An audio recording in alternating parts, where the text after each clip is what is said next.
Grammar का जो है रूल्स का बहुत यूज़ किया गया है। अगर आपका ग्रामर अच्छा है ना, आपका ग्रामर पोर्शन अच्छा है, तो आप कहीं ना कहीं 80% आपका स्कोर तो यहीं से कवर हो जाएंगे। ठीक है, 80% स्कोर यहीं से कवर हो जाएंगे, इससे ज़्यादा कुछ आपको करने की ज़रूरत भी नहीं है। और इसी में आपको 20+ स्कोर आ जाएंगे। 20+ स्कोर आना बहुत बड़ी बात होती है। अगर आप क्लर्कल एग्जाम में अगर इंग्लिश में 20+ लेते हो तो काफ़ी स्कोरिंग होता है और यहाँ से आपका रिजल्ट होने का 100% चांस बनता है। अब ये ग्रामर पोर्शन में क्या क्या पढ़ना होता है जो इंपॉर्टेंट है, देखिएगा जितने भी यहाँ पे क्वेश्चन है सब में क्या यूज़ किया गया है, आर्टिकल।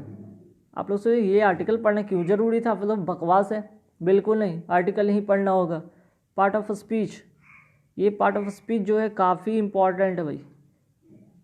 फिर उसके बाद आपको पढ़ना क्या होगा, फ्रेजल वर्ब, फ्रेजल वर्ब, ठीक, और यूजेस पढ़ना होगा, जिसमें कि इन, इनटू, ऑफ, मीन्स कि कह सकते हैं प्रीपोजिशन का करेक्ट यूज़ आप कर सकते हैं। तो यहाँ पे ये 3-4 जो चीज़ है टॉपिक जिस पे आप फोकस कर लो, जिसमें आपका इंग्लिश क्लियर हो जाएगा। देखिए यहाँ पे क्वेश्चन में आप लोगों के साथ सिर्फ सॉल्व करूँगा, जिससे आपको लगे कि वाकई में ये आर्टिकल पार्ट ऑफ स्पीच पढ़ना काफ़ी इंपॉर्टेंट होगा। तो आइए देखते हैं। पहला क्वेश्चन देखिएगा, the company was keen at cutting down on the employ overheads in order to make the business profile. अब मुझे मान लिया कि इसका अर्थ भी नहीं पता है, लेकिन यहाँ पे जो डार्क वाला देख रहे हैं, ये डार्क अंडरलाइन किया हुआ है, डार्क मीन्स कि बोल्ड में जो लिखा हुआ है कटिंग डाउन, इसका फ्रेजल वर्ब पूछा गया है। कटिंग डाउन का फ्रेजल वर्ब पूछा गया है। तो कट डाउन का मतलब होता है रिड्यूस करना, कम करना। तो आंसर क्या होगा, ए नंबर, और इसका आंसर होगा रिड्यूस। आइए क्वेश्चन नंबर 70 में देखते हैं। It was difficult to put up with the engaging, put up with the nagging relatives during the growth year. अब यहाँ पे देखिएगा पुट अप विथ का मतलब पूछा गया है, ठीक है, पुट अप विथ का मतलब पूछा गया है। तो पुट अप विथ का मतलब होता है कि इंड्योर करना या टॉलरेट करना, बर्दाश्त करना, ठीक। क्योंकि देखिए यहाँ पे नेगेटिव वर्ड है डिफ़िकल्ट, तो डिफ़िकल्टी में लोग हमेशा क्या करते हैं, इंड्योर करते हैं, टॉलरेट करते हैं, बर्दाश्त करते हैं। इसका जो आंसर होगा सी नंबर ऑप्शन होगा, इंड्योर, ठीक। चलिए आगे बढ़ते हैं नेक्स्ट क्वेश्चन पे कि the commissioner advised the fugitive to turn in themself to get some legal respite. अब यहाँ पे बात हुई, कमिश्नर जो एडवाइस की, जो फ्यूगिटिव जो भगोरा है उसको कह रहे हैं कि टू टर्न इन। अब टू टर्न इन, अब इसका मतलब आपको फ्रेजल वर्ब का अच्छा ज्ञान होना चाहिए। फ्रेजल वर्ब पे पकड़ होगा तभी चीज़ आपको समझ में आने वाली है। तो टू टर्न इन का मतलब होता है सरेंडर कर देना, ठीक है, समर्पण कर देना, ठीक। जो फ्यूगिटिव थे, जो भगोरे थे, जो कैदी थे, वो कमिश्नर के सामने वो क्या करे, सरेंडर कर दें। आइए आगे बढ़ते हैं। Aniket was willing to go over board for receiving a scholarship to pursue higher education oversee. अब गो ओवर बोर्ड का मतलब क्या होगा, ये फ्रेजल वर्ब है। तो गो ओवर बोर्ड का मतलब होता है यहाँ पे जो आंसर होने वाला है 19 का, वो होगा यहाँ पे स्टिच, ठीक, आंसर होगा स्टिच, ठीक है। तो यहाँ पे कहने का मतलब जब वो कोई आपको क्या होता है कि वेरी इंथुजियास्टिक, ठीक, आप क्या होते हैं जब आप इंथुजियास्टिक, बहुत उत्सुक है, स्ट्रेच है वो चीज़ पाने के लिए स्कॉलर, ताकि आप आगे जाकर पढ़ाई करें, ओवरसीज मीन्स कि फॉरेन में जाकर आप पढ़ाई करें, ठीक। आगे बढ़ते हैं नेक्स्ट क्वेश्चन पे कि the central bank was of the idea that it was not suitable to bail out the ailing cooperatives. अब देखो टू बेल आउट, इसका कोई अर्थ नहीं होता, इसको लिए तो आपको फ्रेजल पढ़ना ही होगा। तो आप 200-300 जो होते हैं, एक सिंह की बुक ले लो, उसमें बहुत सारे फ्रेजल वर्ब है, उसको सिर्फ रट लो, उतना से काम चल जाएगा। तो टू बेल आउट का मतलब होता है क्या है, ठीक। तो टू बेल आउट का मतलब to rescue someone from a difficult situation, means कि कोई बुरी परिस्थिति में किसी को बचाना, टू बेल आउट, ओके। तो यहाँ पे ये होगा आंसर आपका, रेस्क्यू होगा आंसर, ठीक। 20 तक तो बिल्कुल समझ में आया होगा क्वेश्चन, और क्वेश्चन का अर्थ भी समझ में आया होगा। अब आगे यहाँ पे आते हैं 21। अब यहाँ पे देख लीजिए क्वेश्चन थोड़े से चेंज हुए। अब देखिए कि न्यू पैटर्न पूछा गया। अब तक ग्रामर में क्या थे, आपको एरर ढूंढना रहता था, सारे सेंटेंस सही थे उसमें से एक एरर ढूंढना रहता था। अब उल्टा कर दिया गया, सारे सेंटेंस एरर से भरा पड़ा है, उसमें से एक सही सेंटेंस चुनना है, ठीक है। सारे सेंटेंस एरर से भरा पड़ा है, उसमें से एक जो है सही चुनना है। पहले था कि सभी सही होते थे, उसमें से एक गलत चुनना होता था। पहले गलत चुनना होता था, अभी सही चुनना होता है। अब यहाँ पे देख रहे बोल्ड वाला, ये तो ऑलरेडी कहा रखा है कि जो सेंटेंस में कि ये करेक्ट है, ठीक है, इसमें कह रखा है कि ये करेक्ट है, इसमें आपको कोई छेड़छाड़ नहीं करना है। अब देखिए यहाँ पे जो 1 2 और यहाँ पे देख रहे हैं, यहाँ पे 1 2 3 4 पार्ट है। अब 4 पार्ट में आपको बताने कि इसमें से कौन सा सही पार्ट है। तो भाई पहले गलत पार्ट समझना होगा, तभी तो समझेंगे कि हाँ सही इसमें से कौन पार्ट है। तो बोल्ड वाले को तो छोड़ते हैं, आते हैं मेंटल इलनेस आर। अब देखिए मेंटल इलनेस की यहाँ पे बात की गई, तो मेंटल इलनेस यहाँ पे सिमिलर है। अब उसके साथ यहाँ पे आर लगा दिया गया है, जो तो गलत है ना, तो ये तो यहाँ पे गलत हो गया, आर नहीं होगा, ख़त्म, यहाँ पे आर नहीं होगा, ठीक है, यूज होता। अब आगे बढ़ते हैं, दैट इट इज़ रेयरली। अब दैट इज़ रेयरली, चलो ठीक है, दैट इज़ रेयरली डायग्नोज्ड। अब देखिए डायग्नोज के साथ रेयरली डायग्नोज होता है, क्या बोला, जनरली डायग्नोज होता है, तो यहाँ पे रेयरली भी नहीं होगा, क्या होगा, जनरली डायग्नोज होगा, ठीक। यहाँ पे आर की जगह पे इज होता। अब देखिए यहाँ पे कहीं ना कहीं देख रहे हैं ना आप, अब यहाँ पे आपका वर्ब हो रहा है, नाउन हो रहा है, तो ये सब जितने भी वर्ड है ना, आपको यहाँ से आर्टिकल हो गया, इसका यूज़ आपको देखने को मिलेगा। तो रेयरली की जगह पे क्या होगा, जनरली, ठीक है, तो ये भी गलत हो गया। डायग्नोज लैटर देन, ये वाला वर्ड देखिए लैटर देन, लैटर देन की जगह पे यहाँ पे लेटर होगा, ठीक। अब देखिए लैटर, यहीं से ग्रामर का खेल शुरू होता है, लैटर और यहाँ पे लेटर, दोनों में बहुत बड़ा डिफरेंस भी। ये जो लैटर होता है ना, ये टाइम को डिनोट करता है, टाइम से रिलेटेड होता है, और ये लेटर जो है ना आपका पोजीशन और या ऑर्डर ये बताता है लेटर। तो लेटर यहाँ पे नहीं होगा बल्कि लेटर होगा, later than it should suitably be, ठीक। तो ये चीज़ यहाँ पे होगा। तो यहाँ पे टाइम से कोई रिलेशन तो था नहीं, लेटर दैन नॉट, तो यहाँ पे याद रखिए ये होता है टाइम से रिलेटेड, जैसे कि यहाँ पे बात हो रही है पिछला, और ये बाद में जो कि पोजीशन की बात होती है कि कोई चीज़ को बाद में कुछ ऐसा पोजीशन रखा गया, ऑर्डर में रखा गया है, ठीक। तो ये जान लीजिएगा लेटर और लेटर काफ़ी इंपॉर्टेंट है। चलिए, तो यहाँ पे हमने ग्रामर भी सीख लिया थोड़े थोड़े। अब आते हैं आगे, तो यहाँ पे ये चीज़ गलत, तो ये वाला जो ऑप्शन सिर्फ है, जो लास्ट वाला बचा है, इट शुड सुटेबली बी, ठीक, ये वाला सही आपका है, मीन्स कि डी नंबर ऑप्शन सही होगा, ठीक है, डी नंबर ऑप्शन सही होगा। आगे बढ़ते कि recurrence of scams in the recent, scams in the recent. अब आते हैं यहाँ पे शुरू करते हैं देखना, इन द रिसेंट, ठीक है, decades can be credited bye. अब यहाँ पे क्रेडिटेड बाय नहीं होगा, ठीक, यहाँ पे जो होगा आपका क्रेडिटेड बाय नहीं होगा, तो क्या होगा यहाँ पे, तो क्रेडिट के साथ हमेशा टू का यहाँ पे यूज़ होगा, ठीक। कैन बी क्रेडिटेड, तो ये हो गया वर्ब का जो था पैसिव फॉर्म में, तो भीतरी का यूज़ होगी, लेकिन क्रेडिटेड के बाद टू प्रीपोजिशन आएगा, क्रेडिट के बाद टू प्रीपोजिशन आएगा। द इंक्रीजिंग इन, ठीक, अब इंक्रीजिंग इन, यहाँ पे द इंक्रीजिंग इन नहीं होगा, इंक्रीज इन होगा, ठीक है। तो दूसरा जो गलती है इंक्रीज होगा, यहाँ पे इंक्रीज इन होगा। द ब्यूरोक्रेटिक लेनियंट, अब देखिए यहाँ पे एक लेनियन वाला वर्ड आ गया, ठीक है, ये देख रहे हैं लेनियंट, यहाँ पे एडजेक्टिव ना होके यहाँ पे क्या होगा, एडवर्ब होगा, जिसका मीनिंग होगा लेनियंसी, यहाँ पे करना होगा आपको, ठीक है, लेनियंसी, और इसका मतलब आप सबको पता है कि लेनियंसी मतलब होता है क्या, उदारता, ठीक। चलो, तो आंसर आपका होगा ए नंबर ऑप्शन इसमें सही है, ठीक है। चलो आगे बढ़ते हैं नेक्स्ट क्वेश्चन पर। क्वेश्चन नंबर 23 क्या है, the proactive approach of a city authorities.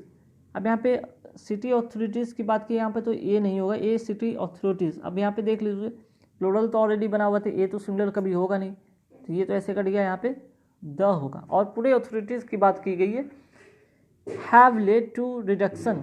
अब यहाँ पे द प्रोएक्टिव अप्रोच, ये तो सिंगुलर है भाई, ये तो सिंगुलर है, तो यहाँ पे ये हैव प्लूरल कैसे हो जाएगा, यहाँ पे हैव नहीं होगा बल्कि हैज होगा, ठीक है। Led to the reduction with unwanted federal expenses in tax collection. Reduction देखिए अब टू रिडक्शन के साथ यहाँ पे क्या आने वाला है, ये इंपॉर्टेंट है। ठीक, रिडक्शन के साथ यहाँ पे क्या आने वाला है, ये इंपॉर्टेंट है कि रिडक्शन विथ होगा कि रिडक्शन बाई होगा कि टू होगा। तो to the reduction by unwanted federal, तो यहाँ पे has led to the reduction with नहीं होगा, रिडक्शन विथ के यहाँ पे बाई होना चाहिए। ठीक है, ताकि एक पैसिव फॉर्म का भी लुक देता है। फेडरल एक्सपेंस इन टैक्स कलेक्शन, तो टैक्स कलेक्शन वाला वर्ड है जो सही है, मीन्स के ऑप्शन नंबर डी आपका इसमें सही होगा, ये वाला आपका जो है सही है। चलिए 23 के बाद आते हैं आप 24 में। देख रहे हो काफ़ी यहाँ पे सिर्फ और सिर्फ आपको आर्टिकल, प्रीपोजिशन, वर्ब, मीन्स कि इन्हीं सब वर्ड का यूज़ ज़्यादातर यहाँ पे मिस्टेक किया गया। तो अगर आपकी इन सब चीज़ पे कमांड अच्छी है तो आपका बिल्कुल इंग्लिश क्लियर हो जाएगा। कोशिश यही कीजिएगा अगर आपको आर्टिकल कहीं दिख जाए, वर्ब कहीं दिख जाए, ना भी समझ में तो उसी को क्लिक कर देना, वही होगा कहीं ना कहीं गलती, वही ना वही एरर होता है। तो आई होप कि उसमें से कुछ सही मीन्स कि कुछ गलत भी हो जाए, कुछ सही भी हो जाएंगे, लेकिन अगर आप पढ़े हुए होंगे तो आपकी श्योरिटी होगी, उस पर ज़्यादा क्लिक कर पाओगे श्योर होकर। ठीक, आप बताए 24 पे, it has always been difficult with the political machinery to messing with the judiciary because of conflicts of interest. पढ़ने में तो बड़ा आसान लगा लेकिन मिस्टेक है। It has always been difficult, यहाँ पे 24 में आते हैं तो डिफ़िकल्ट विथ नहीं, वो difficult for the political, with the political, किसी चीज़ से जुड़ाव का वो विथ होता है, किसी चीज़ से लगा हुआ है। यहाँ पे पॉलिटिकल के लिए हो रहा है, के लिए का वर्ड आ रहा है, यहाँ पे विथ नहीं होगा बल्कि क्या होगा, फॉर होगा। आगे बढ़ते हैं, मशीनरी टू मेसिंग विथ, अब देख लो टू यहाँ पे 2 + V1 होता है, 2 + V1 होता है, तो मेसिंग नहीं होगा बल्कि क्या होगा, मेस होगा, तो ये गलती हो गया। The judiciary because of the conflicts of interest, अब यहाँ पे कन्फ्लिक्ट ऑफ इंटरेस्ट एक जो है फ्रेजल वर्ब है, यहाँ पे इसको कन्फ्लिक्ट ऑफ इंटरेस्ट होगा। ठीक है, कन्फ्लिक्ट्स ऑफ इंटरेस्ट, तो ये सारे पार्ट में हुए गलत। तो 24 में जो होगा आंसर आपका वो होगा C number, the judiciary because, ये वाला सही ऑप्शन सी। आगे बढ़ते हैं 25 पे आते हैं, my driver revved the engine hard in an attempt to increasing, अब देखो फिर 2+, जैसे यहाँ पे 2+ V1 आना था, 2+ V1 आना था, इसी तरह यहाँ भी क्या होगा 2+ V1 होगा, तो यहाँ पे इंक्रीजिंग ना होकर क्या होगा, इंक्रीज होगा। ठीक है, द अवेलेबल पावर ओवर यहाँ पे नहीं होगा बल्कि क्या होगा, यहाँ पे पावर 2 होगा। ठीक है, ओवर के जहाँ पे काटेंगे यहाँ पे 2 लिखेंगे, क्योंकि टू द इंजन, पावर जो सप्लाई हो रहा है टू द इंजन की ओर हो रहा है, ओवर उसके ऊपर थोड़ी ना हो रहा है या उसके से हटकर थोड़ी ना हो रहा है। Outfall due to the favourable weather, अब देखो यहाँ पे फेल्ड भी हो गया, निगेटिव हो गया, फेल्ड हो गया, और यहाँ पे फेवरेबल वेदर। अब भला ये अपने आप में कहाँ से सही है, ठीक, ये अपने आप में कहाँ से सही है, तो यहाँ पे जो देखने वाली बात है, थोड़ा सा मैं इसको क्लियर कर देता हूँ ताकि फिर से चीज़ें समझने में आपको लिए आसानी हो जाएगी। हाँ, तो ये देख लेना, यहाँ तक तो पावर ओवर तक तो समझ में आएगी, तो यहाँ पे 2 होता, यहाँ पे इंक्रीज होता, the engine but field due to favourable weather. अब कभी कोई चीज़ फेल होता है, यहाँ पे देखिए फेल होता है तो वो फेवरेबल कंडीशन तो ही ना होता, अनफेवरेबल होगा, तो यहाँ पे ये मिस्टेक हुआ, यहाँ पे ये मिस्टेक हुआ, यहाँ पे ये 3 मिस्टेक हो गया, तो यहाँ पे सी नंबर ऑप्शन सही होगा, और अनफेवरेबल होगा, यहाँ पे अनफेवरेबल होगा, नोट कर लीजिएगा। ठीक है, चलिए आई होप कि इतना समझ में आ गया होगा आप लोग को। थोड़ा इसको लार्ज कर देता हूँ ताकि और डिस्प्ले क्लियर दिखे। अब देखिए यार क्वेश्चन नंबर 26 पे आते हैं, there has been a unprecedented increase in the number of adoption request into the last few years of collect statistics. ठीक, अब यहाँ पे गलती क्या है 26 में, तो गलती ये है, सबसे पहले तो हमको ये दिख गया अनप्रेसिडेंटेड। अब वॉवेल साउंड से अ से शुरू हो रहा है, ये वॉवेल साउंड से अ से शुरू हो रहा है उच्चारण में, तो आर्टिकल सबसे पहले ये होना चाहिए आपको, ए नहीं बल्कि यहाँ पे क्या होना चाहिए, ए नहीं होगा बल्कि एन होगा, पहला एरर। ठीक है, आगे बढ़ते हैं। द नंबर ऑफ एडॉप्टेशन तक तो सही है। ठीक, रिक्वेस्ट इनटू द लास्ट। अब देखिए इनटू का यूज़ मैंने कल भी सिखाया था, कल वाले वीडियो में आपको आपके लिए लेकर आया था इनटू वाला वर्ड। ठीक है, इनटू वाला वर्ड। तो रिक्वेस्ट के साथ कभी इनटू नहीं होता। इनटू कोई फोर्स जो होता है उसमें होता है, अप्लाई होता है, या चेंज ऑफ स्टेट होता है, या का के संबंध में होता है। तो रिक्वेस्ट नहीं होगा, रिक्वेस्ट इन होगा यहाँ पे। ठीक है, प्रीपोजिशन इनटू नहीं होगा, इन होगा। In the last few years of collect statistics, यहाँ पे few years of collected statistics होगा। ठीक है, कलेक्टर नहीं होता है, कलेक्टेड। तो यहाँ पे ये वाला गलती होगा, यहाँ पे कलेक्टेड होगा।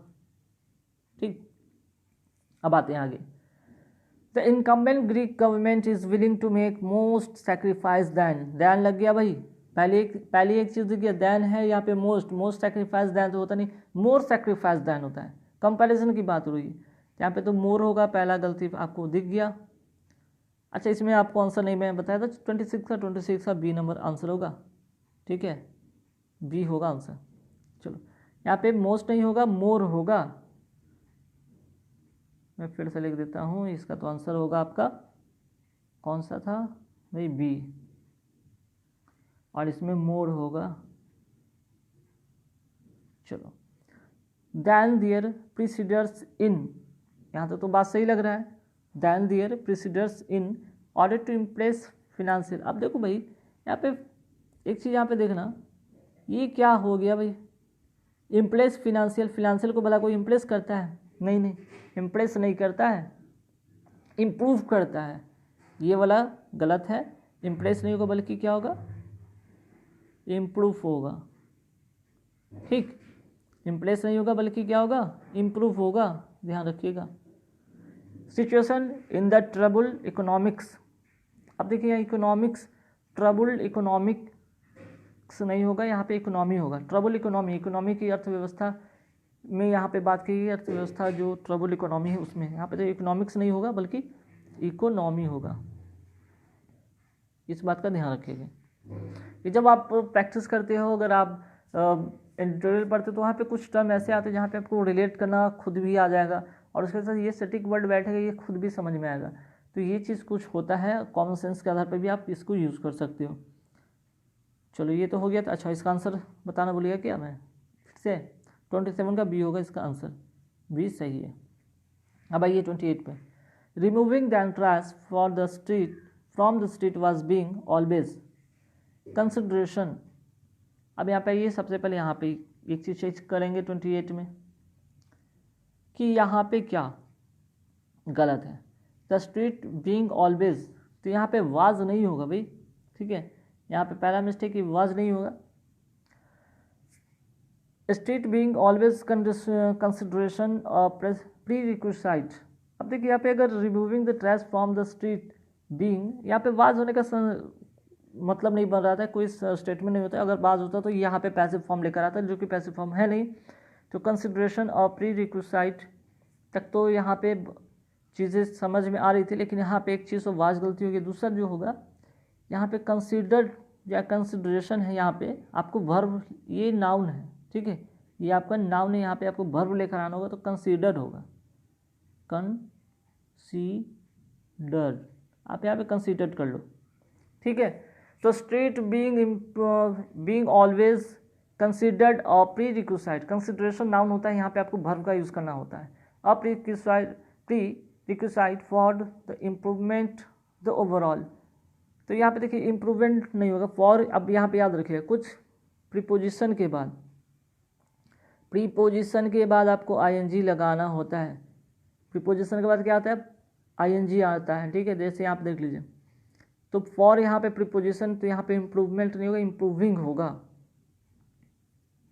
एक बात नोटिस कर लीजिएगा, जब भी कोई प्रीपोजिशन है उसके बाद हम क्या यूज़ करते हैं, वर्ब का फोर्थ फॉर्म यूज़ करते हैं, the overall ambience of the city. तो आई होप कि 28 का जो होगा आंसर लास्ट वाला होगा, D number option.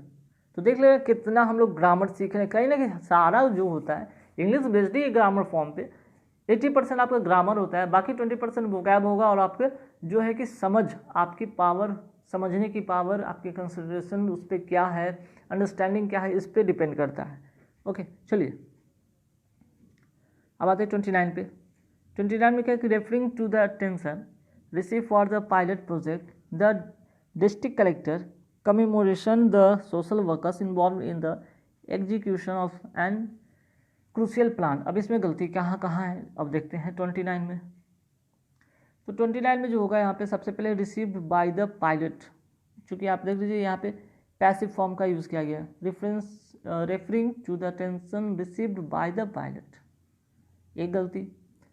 Project the district collector commemoration, ठीक है, तो यहाँ पे अब by the pilot the district collector commemoration, तो नाउन तो यहाँ होने वाला है नहीं, ठीक है, यहाँ पे नाउन होना नहीं है, यहाँ पे commemorated the social workers, district collector commemorated, यहाँ पे ये गलती होगा, आपको ईडी लगाना होगा, इसको नाउन हटाकर इसको वर्ब बनाना होगा।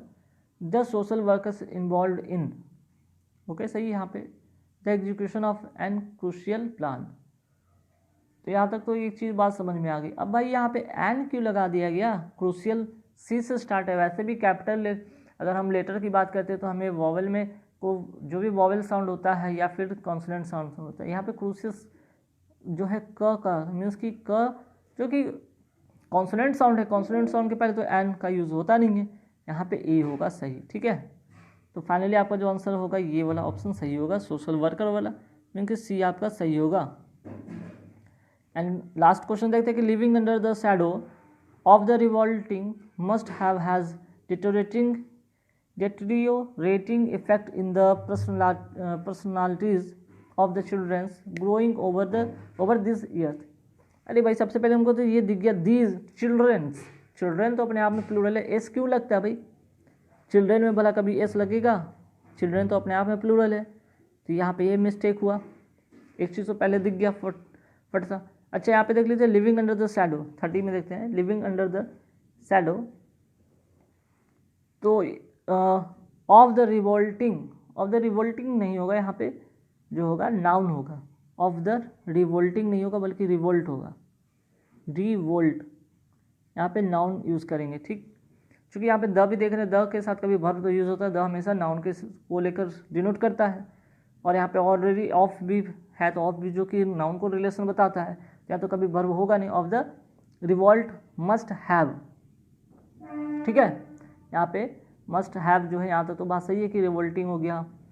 अच्छा उसके बाद यहाँ पे 30 का आते हैं, ठीक है, यहाँ तक तो क्लियर है, of the revolting must have has deteriorating effect in, अब यहाँ पे इन नहीं होगा, इफेक्ट ऑन होगा, ठीक है, इफेक्ट ऑन होगा, इन नहीं होगा, इफेक्ट ऑन, किसी चीज़ पर इफेक्ट होता है। द पर्सनालिटीज़ ऑफ चिल्ड्रन, और चिल्ड्रन में आपको गलतियाँ तो दिख गया, तो फाइनली आपका जो आंसर होगा डी नंबर ऑप्शन होगा, ठीक है। देखिए कैसे पकड़ते, अगर आपकी ग्रामर चाहिए तो देखिए एक क्वेश्चन यहाँ पे दिया गया 3 से 4 सेंटेंस में, और आपके 3 से 4 सेंटेंस में 3 से 4 आपको ग्रामर के बारे में पूछ रहा है, बार बार आपसे सिर्फ ग्रामर की समझ पूछ, मीन्स कि कहने के बाद आपको पूरा ग्रामर के इसमें टेस्ट लिया गया। तो लास्ट ईयर के एग्जामिनेशन की बात किया जाए तो आपको उससे बहुत ज़्यादा ग्रामर का टेस्ट लिया गया है। अगर आरसी को छोड़ दे तो आरसी तो आपको क्या है, एक स्टोरी बेस्ड आता है क्वेश्चन, जिसमें अगर आप बचपन से अगर आप पढ़ रहे होते, अगर आपको स्टोरी पढ़ना पसंद था, अगर आप स्टोरी का आप क्वेश्चन आंसर ईजी वे में करते थे तो आपके लिए आसान होगा। और देखिए आरसी एक प्रैक्टिस की चीज़, अगर आप प्रैक्टिस करते हो तो चीज़ें समझ में आती, नहीं प्रैक्टिस करते हो तो बनेगी नहीं। बाकी अगर आरसी 7 नंबर का छोड़ दो, 5 क्वेश्चन और 2 आपका एंटर सैनो को छोड़ के हटा दिया जाए तो आपके पास 23 क्वेश्चन में 20 तक तो आपको 20 मार्क्स तो ले ही आ सकते हो, क्योंकि इंग्लिश में कभी गलती होने के चांसेस, अगर एक बार सही हो गए तो बस आपके मार्क्स मिलने ही मिलने हैं। और जिनकी ग्रामर अच्छी होती है ना वो आरसी लगभग कर लेते हैं सही से। तो गाइज कैसे लगे वीडियो कमेंट करके जरूर बताइएगा, वीडियो अच्छी लगे तो लाइक कीजिए, शेयर कीजिए, अभी तक मेरे चैनल को सब्सक्राइब नहीं करते प्लीज सब्सक्राइब कीजिए। थैंक यू वेरी मच, फिर मिलेंगे अगले वीडियो में, फिर से लेकर आऊँगा आपके लिए कुछ नए क्वेश्चन, तब तक